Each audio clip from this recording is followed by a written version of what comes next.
Hello everyone, मेरा नाम है नूर आलम और आप हैं अपने ही चैनल पर टारगेट पॉइंट कोचिंग क्लासेस। तो आज हम लोग बहुत ही इम्पोर्टेंट टॉपिक पढ़ने वाले हैं और टॉपिक का नाम है कूलम्ब्स लॉ। तो हेडिंग लगा लें, कूलम्ब्स लॉ, कूलाम का नियम, कूलम्ब्स लॉ। बहुत ही इम्पोर्टेंट टॉपिक है बोर्ड्स के लिए और प्रिपरेशन में भी ये पूछा जाता है, कॉम्पिटिटिव एग्ज़ाम्स में भी आते हैं, मतलब प्रिपरेशन के लिए बहुत ही इम्पोर्टेंट टॉपिक है ये। और इससे बोर्ड्स में न्यूमेरिकल आते ही आते हैं। न्यूमेरिकल नहीं आएगा तो टॉपिक आएगा, टॉपिक नहीं आएगा तो न्यूमेरिकल तो आएगा ही आएगा। तो बहुत ही ध्यान से समझ के धीरे धीरे पढ़ेंगे और बहुत अच्छे से पढ़ेंगे। कूलम्ब्स लॉ, सबसे पहली बात तो इसकी स्पेलिंग को ही याद रखिए, कूलम्ब्स लॉ। अब बढ़ते हैं हम लोग, होता क्या है Coulomb's law.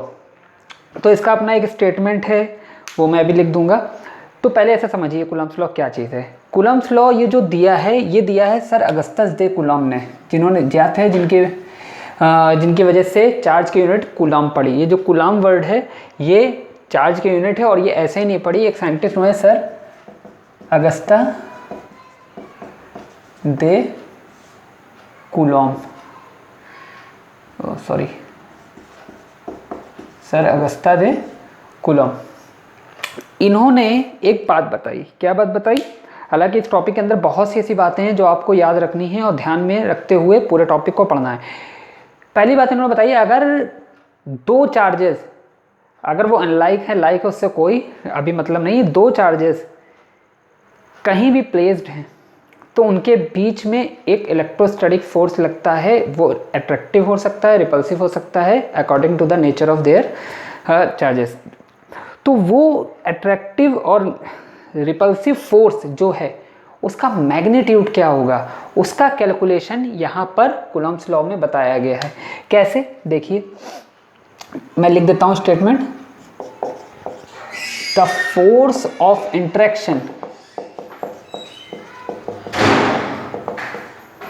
Between, the force of interaction, interaction का मतलब होता है अट्रैक्शन और रिपल्शन, कुछ भी हो सकता है, अट्रैक्शन और रिपल्शन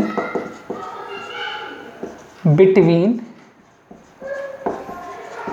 टू स्टेशनरी, रेस्ट में, इलेक्ट्रोस्टैटिक में पढ़ रहे हैं तो रेस्ट में ही चार्ज होने चाहिए, two stationary point charges. Point charges का मैग्नीट्यूड मैं यहाँ लेट कर ले रहा हूँ Q1 एंड Q2। एक काम करते हैं, फोर्स को भी लेट कर लेते हैं ताकि हमको एक बार फिर से दूसरी डेफिनेशन लिखने की जरूरत ना पड़े। Let us consider charges be Q1 Q2 and force be F।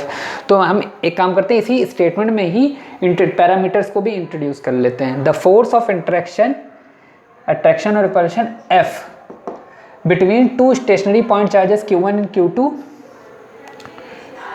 placed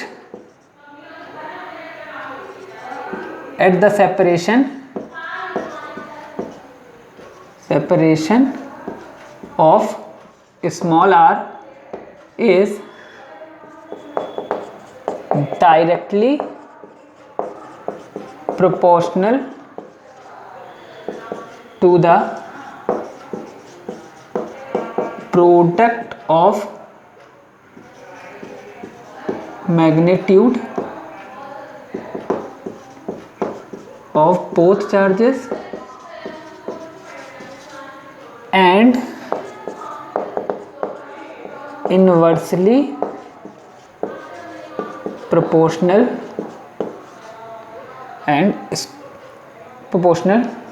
to the square of the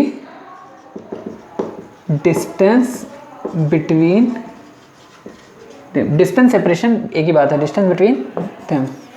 आपको बहुत बड़ा लग रहा होगा ये स्टेटमेंट, लेकिन मेरी मानिए बहुत ईजी है, बहुत आसानी है। इस पूरे स्टेटमेंट को मैं 2 लाइन में कन्वर्ट कर दूंगा।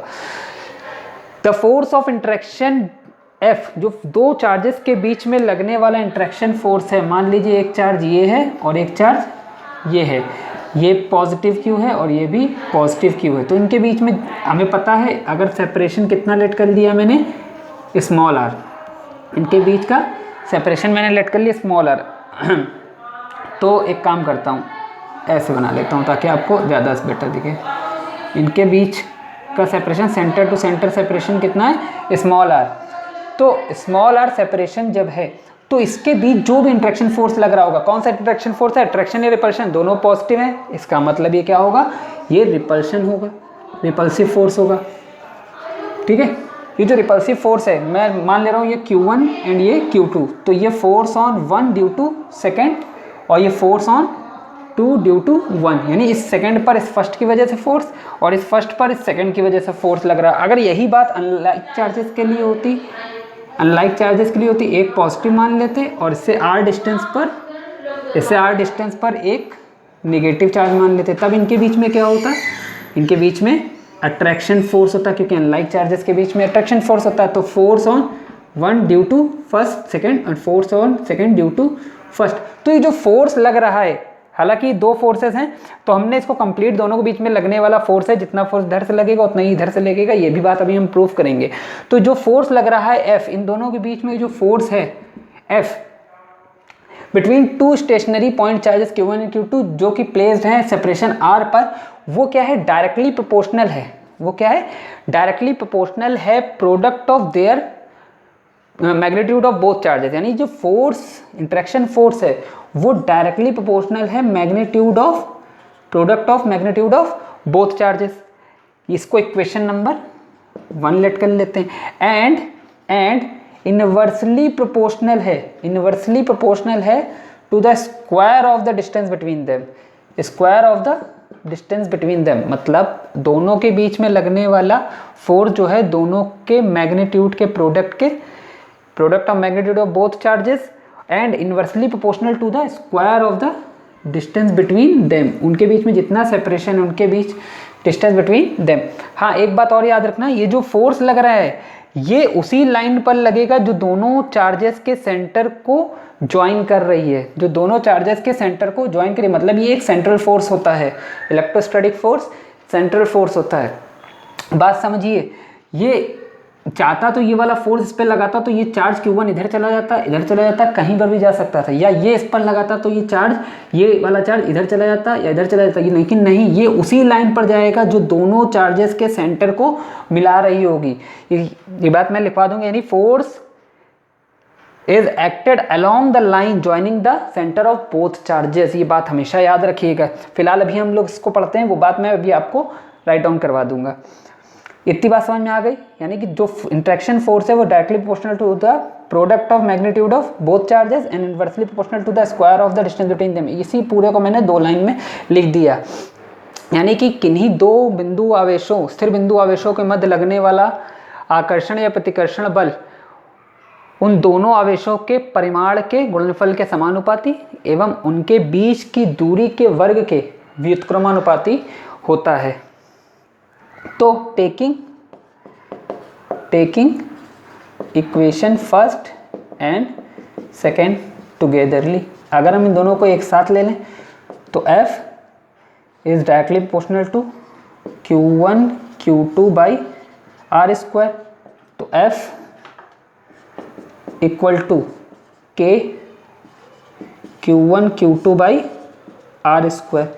यही हमारा कूलॉम्स लॉ है, बस ये K क्या है, K है where K is a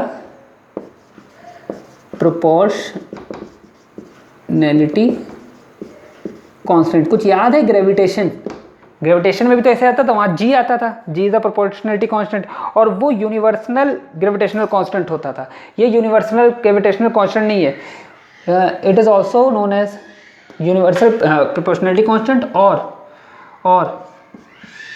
electrostatic force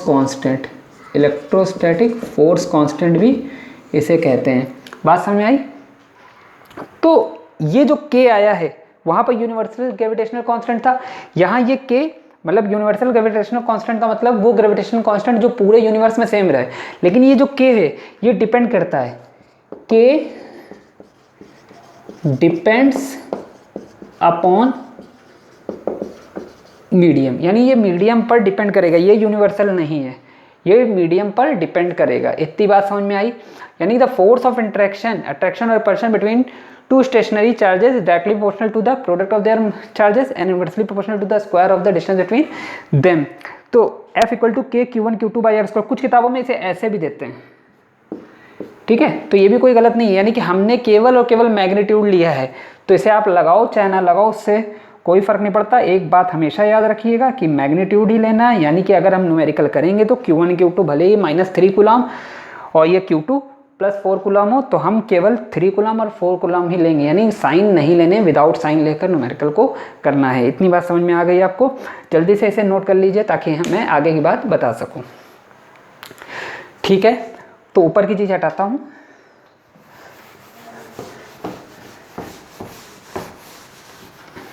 अब देखिए ये जो के आया इस पर थोड़ी चर्चा कर लें। इन एसआई सिस्टम में अगर बात करें इस के की, तो के होता है 1/4 पाई एप्सिलॉन नॉट, यानी इसकी वैल्यू होती है एयर में 9 × 10⁹ इन एयर, या बात कर लें वैक्यूम। हमारे केस में एयर और वैक्यूम हम लोग सेम ही लेकर चलेंगे, वेल हालांकि डिफरेंस होता है लेकिन हम लोग सेम ही लेकर चलेंगे। वैक्यूम एंड फ्री स्पेस, इसको फ्री स्पेस भी कह सकते हैं, for air vacuum and free space. 9 × 10⁹ लेकिन के की यूनिट क्या होगी? चलिए के की यूनिट बनाते हैं। के की यूनिट चाहिए तो एफ की यूनिट होगी न्यूटन। ये क्या है? आर डिस्टेंस है, डिस्टेंस किसमें मेजर करी जाती है? मीटर में। तो मीटर स्क्वायर यानी न्यूटन मीटर स्क्वायर, उधर जाके न्यूटन मीटर स्क्वायर, ये हुआ कूलम, ये भी coulomb, charge unit coulomb square इधर आके, यानी newton metre square coulomb square. फिर सुनिए, ये न्यूटन हुआ, ये distance metre square, newton metre square, coulomb square हो गया, इधर आके न्यूटन मीटर स्क्वायर पर कूलम स्क्वायर। अब देखिए यहाँ एक नया चीज़ है, ये ई नहीं है, ये एप्सिलॉन है। क्या है ये? Epsilon naught. Where epsilon naught, इसे क्या बोलते हैं? Epsilon naught. मैं लिख देता हूँ एप्सिलॉन नॉट। एप्सिलॉन नॉट को क्या कहते हैं? परमिटिविटी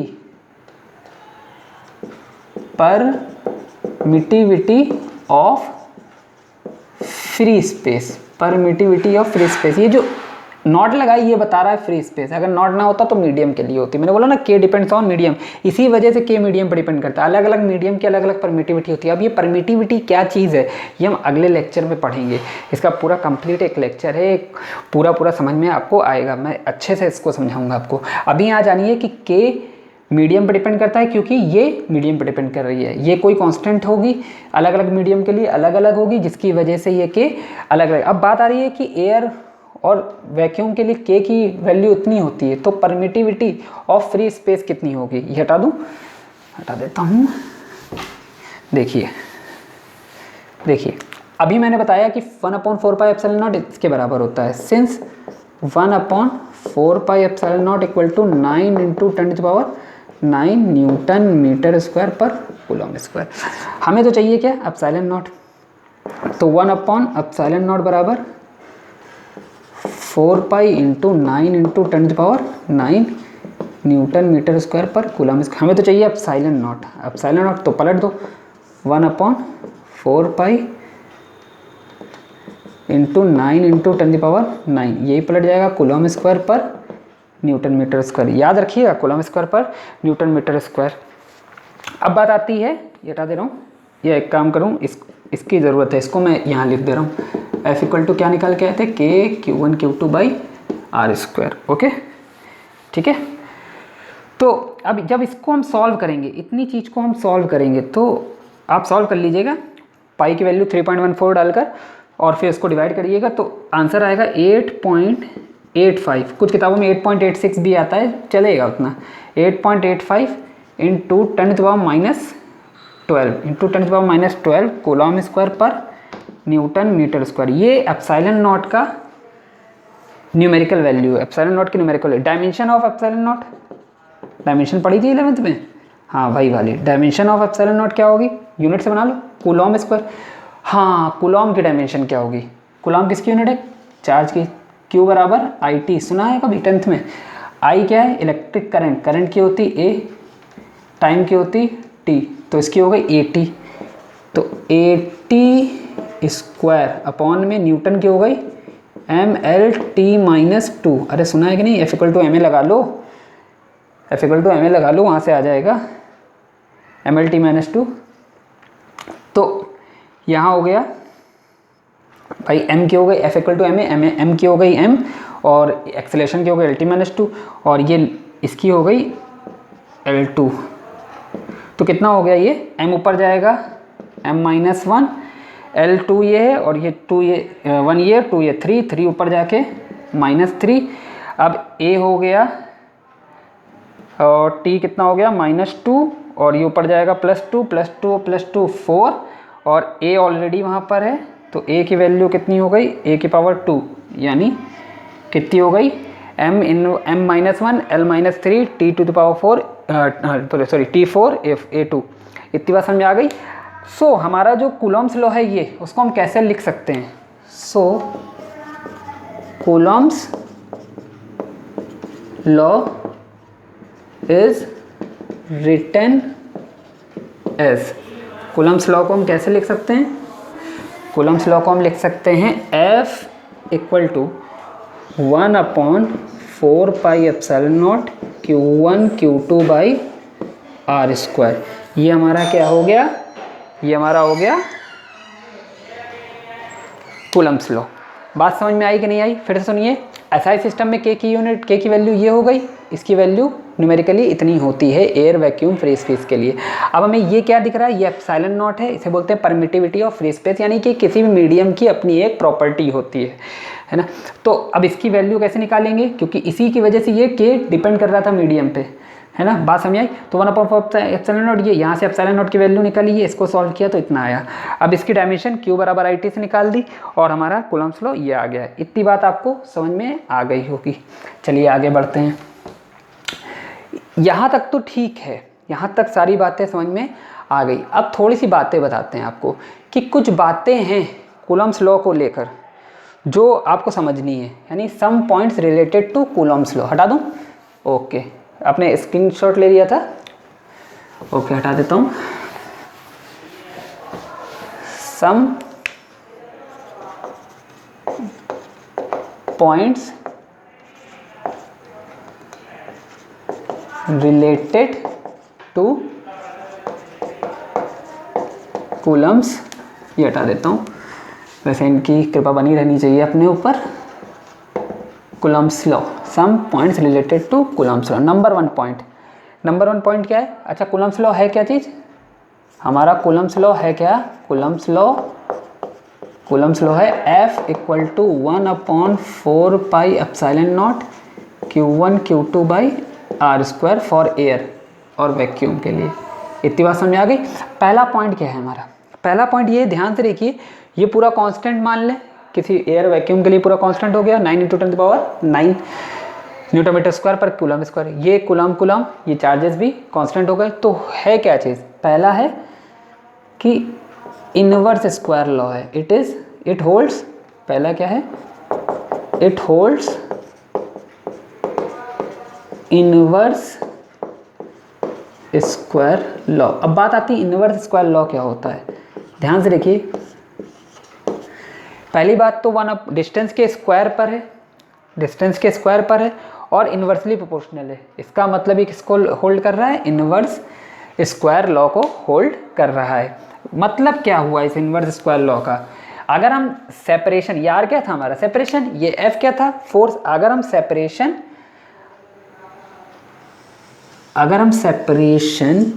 और फोर्स के बीच में ग्राफ खींचे, R हमारा क्या है? वही XYZ, सुना ना, √x² + y² + z, इसका कार्टेशियन में। तो दिख रहा है कि ये इन्वर्सली प्रोपोर्शनल है। इन्वर्स ग्राफ कैसे बनता है 11th में सीखा है। और स्क्वायर है, तो रैपिड फॉल आएगा किसमें? रैपिड फॉल होगा। इन्वर्स का मतलब ऐसे गिरा देना, और अगर स्क्वायर लगाए तो रैपिड फॉल होगा। अब सुनिए, इसका क्या मतलब? इसका मतलब है अगर आप डिस्टेंस बढ़ाओगे तो फोर्स घटेगा। देखिए डिस्टेंस बढ़ाते जाइए फोर्स घटेगा, और अगर आप डिस्टेंस कम करोगे तो फोर्स बढ़ रहा है। अब इसको एक चीज़ और समझिए, ये इन्वर्स स्क्वायर लॉ पर बेस्ड है पहली बात तो, यानी कि F is proportional to 1/r²। अगर r बढ़ाने पे F घट रहा है लेकिन स्क्वायर टाइम्स में, बात समझिए। अगर कहने का मतलब ये है कि अगर आपने डिस्टेंस को डबल कर दिया, डिस्टेंस को डबल कर दिया, अगर r को आपने क्या कर दिया, डबल कर दिया, तो फोर्स हमारा, न्यू फोर्स जो हमारा है, जो फोर्स है, न्यू फोर्स हमारा, ये न्यू फोर्स है, न्यू फोर्स कितना हो जाएगा, यहाँ डबल करिए, डबल का स्क्वायर 4 टाइम्स, यानी जो न्यू फोर्स होगा वो F/4, यानी पुराने का हाफ होगा, मतलब 4 टाइम्स होगा। अगर आपने डिस्टेंस को हाफ कर दिया, डिस्टेंस को अगर आपने हाफ कर दिया या 3 टाइम्स कर दिया, 1/3 कर दिया, तो हाफ करो, हाफ का स्क्वायर 1/4, 4 ऊपर जाएगा, तो F डैश कितना हो जाएगा, 4F। इसका प्रूफ देखिए, अगर आप ऐसे नहीं समझ पा रहे हो तो ऐसे देखिए, if the distance between two charges becomes double, मान लो एक चार्ज ये था Q1 और एक चार्ज ये था, इन दोनों के बीच की डिस्टेंस कितनी थी, r, तब इनके बीच में लगने वाला फोर्स F था, तो कूलम्ब्स लॉ से F = 1/4πε0, चलिए मैं K ही लेके चल रहा हूँ, K Q1 Q2/r²। अगर हमने डिस्टेंस को डबल कर दिया, Q1 ये रहा और डिस्टेंस हो गई डबल, तो यहाँ से यहाँ तक की डिस्टेंस हो गई 2r। तो अब नया फोर्स मान लेते हैं, F डैश दिख रहा है आपको कि नहीं दिख रहा है, मैं फ्रेम में चेक कर लेता हूँ, बिल्कुल सही बात है। तो अब ये नया फोर्स क्या बनेगा, नया फोर्स बनेगा F डैश K ऐसे ही, Q1 Q2 ऐसे ही, अपॉन में 2r का होल स्क्वायर। इधर सॉल्व कर दूँ, 2r का होल स्क्वायर, यहाँ सॉल्व करता हूँ F डैश को, F डैश बराबर K Q1 Q2, K तो मीडियम की प्रॉपर्टी ना, मीडियम वही है, मीडियम चेंज नहीं किया, केवल सेपरेशन बढ़ा है, तो 4r², ये क्वेश्चन 1, ये क्वेश्चन 2। डिवाइड कर दें या बाकी चीज़ों को बाहर कर दें, इस 4 को बाहर कर दें, F डैश बराबर 1/4 बाहर K Q1 Q2/r²। इतनी चीज़ देखिए बाई 1 से, ये क्या है, F ही तो है, तो F डैश = 1/4 × F। अगर आप डिवाइड कर रहे हो, डिवाइड कर लो, तब भी देखो, डिवाइड करो, K से K कैंसिल, Q1 Q2 से Q1, r² से r², 2 का स्क्वायर 4, अपॉन में बचेगा 4, यानी कि F डैश बराबर F/4। ऐसे ही आप इसको भी कर सकते हो, ये वाले को भी, इसका प्रूफ आपको हमने ये दे दिया। बात समझ में आ रही कि नहीं आ रही। अगर फोर्स बढ़ाओगे, डिस्टेंस बढ़ाओगे स्क्वायर टाइम्स में, तो फोर्स घटेगा 4th टाइम में, बात समझ में आ रही। और अगर डिस्टेंस घटाओगे हाफ में, तो फोर्स हो जाएगा 4 times.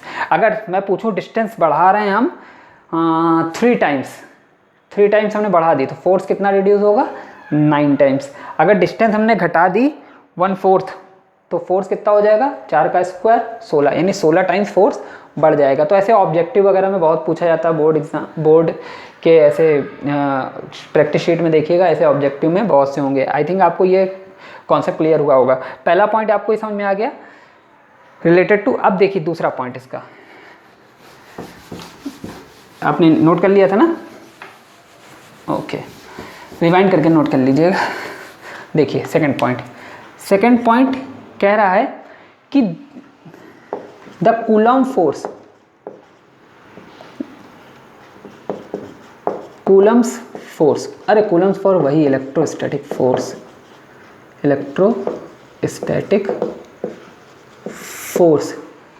Is act, the Coulomb's force electrostatic force between acts along the line joining the center of both charges. मैंने बोला था ना, ये बात मैं दिखा दूंगा। अगर एक चार्ज ये है और एक चार्ज ये है, तो ये सेंटर और ये सेंटर, जो भी फोर्स लगेगा इन दोनों सेंटर्स को मिलाने वाली लाइन के अलोंग ही लगेगा। बात समझिए, बात समझ में आ रही कि नहीं आ रही, समझे। तो जो भी फोर्स लगेगा, दोनों, ऐसा नहीं कि ये फोर्स इस पर लगाएगा तो इधर चला जाएगा। मान लो दोनों पे पॉजिटिव चार्ज है, पॉइंट चार्ज दोनों पॉजिटिव हैं, तो ये इस पे लगाएगा तो इधर चला जाएगा, ये इस पे लगाएगा तो उधर चला जाएगा, ऐसा नहीं, दोनों चार्जेस के सेंटर को मिलाने वाली लाइन के अलॉन्ग ही एक्ट करेगा कौन, ये कूलम्ब फोर्स। बात समझ आई। थर्ड पॉइंट देखिए, third point, the coulomb force never depends upon masses of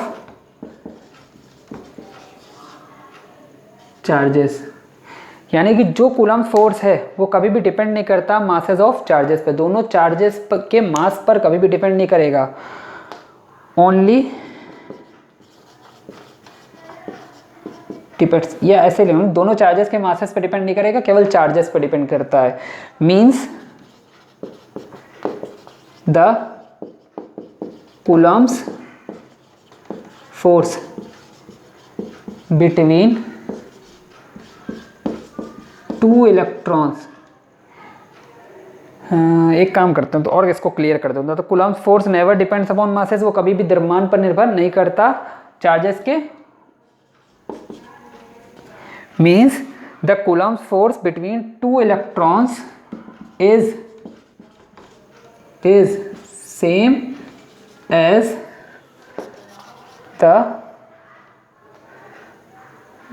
ऐसे करो, कूलम्ब्स के इलेक्ट्रोस्टैटिक लिख लो, ज़्यादा बेटर है, आपको समझ में आएगा। The electrostatic force between two electron is same as the electrostatic force between two protons और one proton and one electron. बात समझिए, ये वाला पॉइंट बहुत इंपॉर्टेंट है, बात समझिए। जो कूलम्ब्स लॉ होता है, जो कूलम्ब्स फोर्स होता है, इलेक्ट्रोस्टैटिक फोर्स, वो कभी मास पर डिपेंड नहीं करता, वो सिर्फ और सिर्फ चार्ज और दोनों के बीच में सेपरेशन के बीच में डिपेंड करता है। इलेक्ट्रोस्टैटिक बिटवीन टू प्रोटॉन्स और वन प्रोटॉन और one electron for same separation, for अगर दोनों के बीच में सेपरेशन सेम है, सेपरेशन सेम है, मान लो दो इलेक्ट्रॉन रख दिया, एक इलेक्ट्रॉन ये और एक इलेक्ट्रॉन ये, कितना सेपरेशन है, आर। इसी तरह हमने दो प्रोटॉन रख दिए, एक प्रोटॉन ये, एक प्रोटॉन ये, कितना सेपरेशन है, आर। इसी तरह हमने एक इलेक्ट्रॉन और उसी सेपरेशन पर एक प्रोटॉन रख दिया, कितना सेपरेशन है, आर। तो हर केस में जो कूलम्ब्स फोर्स होगा वो क्या होगा, सेम होगा। यहाँ पर भी F, यहाँ पर भी F, जो इलेक्ट्रोस्टैटिक फोर्स लेगा। ऐसा क्यों, इलेक्ट्रॉन पर कितना चार्ज होता है, माइनस ही, इलेक्ट्रॉन भी कितना होता है, माइनस ही, प्रोटॉन भी कितना होता है, प्लस ही, बताया था। 1.6 ई का मतलब एलिमेंट्री चार्ज 1.6 इंटू 10⁻⁻19 कूलम्ब, ठीक है। इलेक्ट्रॉन भी कितना होगा, माइनस ही, प्रोटॉन भी कितना होगा, प्लस ही। अभी बोला मैंने Q1 की वैल्यू माइनस ही, Q2 की वैल्यू माइनस ही, Q1 की वैल्यू प्लस ही, Q2 की वैल्यू प्लस ही। तो Q1 Q2 विदाउट साइन लेना ना, तो क्या आएगा, k Q1 Q2 upon r square, तो फॉर्मूला होगा k e square by r square. लगने वाला फोर्स कितना होगा, k e square by r square. बात समझ में आ रही कि नहीं आ रही, के ई स्क्वायर, यानी कि जो फोर्स है वो मास पर डिपेंड है, जबकि इलेक्ट्रॉन का मास और प्रोटॉन का मास दोनों ही अलग अलग होता है। इलेक्ट्रॉन का मास मैंने बताया था 9.1 इंटू 10⁻31 kg, और प्रोटॉन का मास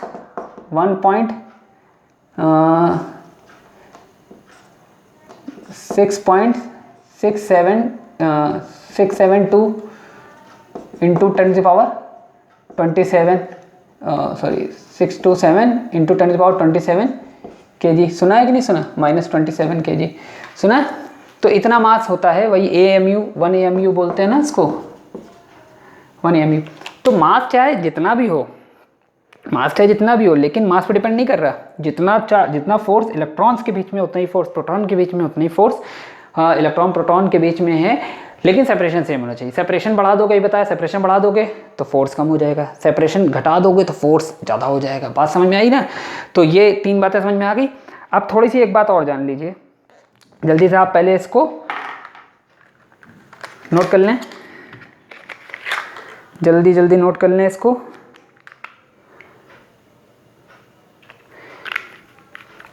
अब एक चीज़ और समझिए, कंप्लीट आज कूलम्स लॉ करेंगे हम लोग। देखिए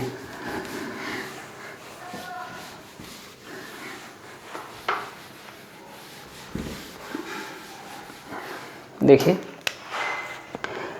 इम्पोर्टेंस ऑफ कूलम्स लॉ, क्यों ज़रूरत है हमें कूलम्स लॉ की। Importance of coulomb's law, number 1, by the help of coulomb's law we can determine, हम पता कर सकते हैं, निर्धारित कर सकते हैं, we can determine the force between nucleus of any atom and electron. मान लो कि न्यूक्लियस है, इसके चारों ओर एक इलेक्ट्रॉन घूम रहा है, तो ये होता है पॉजिटिवली चार्ज, ये होता है निगेटिवली चार्ज। इन दोनों के बीच की डिस्टेंस कुछ एटॉमिक रेडियस पता होगी तो हम इन दोनों के बीच में लगने वाला फोर्स कैलकुलेट कर सकते हैं with the help of coulomb's law. Point number 2, in the formation of atoms comma molecule we can determine binding force with the help of Coulomb's law। अब बात समझिए, कूलम्स लॉ की मदद से हम एटम और मॉलिक्यूल के फॉर्मेशन में जो भी फोर्स एक्ट कर रहा होगा उसे पता, जैसे फॉर एग्जांपल सोडियम क्लोराइड, यदि सॉल्ट बनाना है तो Na+ ये रहा और Cl- ये रहा, दो चार्जेस हैं, दोनों के बीच का सेपरेशन कुछ ना कुछ पता होगा और इसके बीच की हम लोग फोर्स को कैलकुलेट, बाइंडिंग फोर्स को कैलकुलेट कर लेंगे। समझ में आ रही बात मैं क्या कह रहा हूँ कि कूलम्स लॉ की हेल्प से इलेक्ट्रॉन और न्यूक्लियस के बीच का, क्योंकि न्यूक्लियस के अंदर पॉजिटिव न्यूक्लियस क्यों, क्योंकि प्रोटॉन, बीच का फोर्स कैलकुलेट कर सकते हैं, अट्रैक्टिव फोर्स जो अट्रैक्शन होता है। और कोई भी फॉर्मेशन ऑफ एटम हो रही होगी, मॉलिक्यूल हो रहा होगा, तो उसमें हम लोग फॉर्मेशन में बाइंडिंग जो फोर्स लग रहा होगा वो भी हम पता कर सकते हैं। अब बात आती है एक लास्ट, लिमिटेशन, यानी कूलम्स लॉ कभी ना कभी तो ऐसा होगा ना जहाँ पर कूलम्स लॉ नहीं लगेगा। Limitation of coulomb's law, limitation of coulomb's law. Coulomb's law की क्या लिमिटेशन है, कहाँ पर ऐसा है जब कूलम्स लॉ हमारा काम नहीं करेगा, तो बिल्कुल ध्यान सुनिए। कूलम्स लॉ हमेशा पॉइंट चार्जेस पे काम करता है। मैंने बोला ना स्टेशनरी पॉइंट चार्जेस होंगे तभी काम करेगा, यानी कि इसको बोल्ड से लिख लीजिए, Coulomb's law is applicable only for point charges, not for continuous charge। continuous charge मतलब अविरत आवेश। अभी समझा रहा हूँ, अविरत आवेश, कॉन्टिन्यूस चार्ज क्या होते हैं बता देता हूँ। जैसे मान लो पॉइंट चार्ज मतलब वो छोटा सा चार्ज एकदम हो तो वो पॉइंट चार्ज है, और वही चार्ज किसी चीज़ पर बिखरा हुआ हो तो उसे हम बोलेंगे कॉन्टिन्यूस चार्ज, तो उस पर ये एप्लीकेबल नहीं होगा। जैसे अगर मान लो ये चार्ज है तो इस पर एप्लीकेबल होगा, अगर मान लो ये है इसके ऊपर खूब सारा ऐसे चार्ज होगा तो इन दो बॉल्स के ऊपर कूलम्स लॉ एप्लीकेबल नहीं है। बात समझिए। अब हाँ एक चीज़ और, ये जो पॉइंट चार्ज और कंटिन्यूस चार्ज का कॉन्सेप्ट है ये डिस्टेंस पे डिपेंड करता है। अगर मान लीजिए हम यही पॉइंट चार्ज को, अगर हम यही बॉल को यहाँ से देख रहे हैं, ये दो बॉल्स यहाँ और यहाँ रखी हैं तो इन पर कूलम्स लॉ एप्लीकेबल नहीं है। लेकिन अगर ये बॉल बहुत दूर हो जाए तो एक के लिए दूसरा कैसे लगेगा, पॉइंट जैसा, तो वो केवल अलग अलग बिखरे हुए चार्ज ना लग के केवल एक ही जगह पे सिंक्रोनाइज्ड चार्ज लगेंगे, यानी कि एक ही जगह पे केंद्रित चार्ज उसे दिखेगा, है ना, आवेश, तो दोनों के बीच में तब कूलम्स लॉ होल्ड कर जाएगा। बात समझ में आ रही नहीं आ रही? ओके, तो हमेशा ऐसे आने, यानी कंटिन्यूस चार्ज मतलब जो पूरी तरह से बिखरा हुआ हो, यानी कि जो पास से देखा जाए, और पॉइंट चार्ज मतलब जो बहुत ही मतलब सेंट्रलाइज्ड हो, एकदम छोटे से चार्ज में छोटी सी जगह पे सेंट्रलाइज्ड हो, और वो हमेशा पॉइंट के तरीके भी दिखें, तो वो क्या है, पॉइंट चार्ज है। अब एक और इसका है पॉइंट, देखिए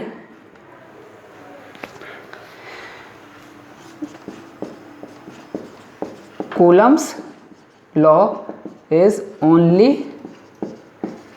applicable for stationary charges if charges are in motion। मैं एक बार देख लूँ फ्रेम में सब आ रहा है कि नहीं आ रहा नीचे, बिल्कुल आ रहा है, हाँ जी बिल्कुल ब्लर नहीं है। If charges are in motion then coulomb's law is not applicable. अगर चार्जेस मोशन में होंगे तो कूलम्स लॉ एप्लीकेबल नहीं होगा। बात आती है क्यों? अगर चार्जेस मोशन में होंगे तो कूलम्स लॉ एप्लीकेबल नहीं होगा, क्यों? तो सुनिए, बिकॉज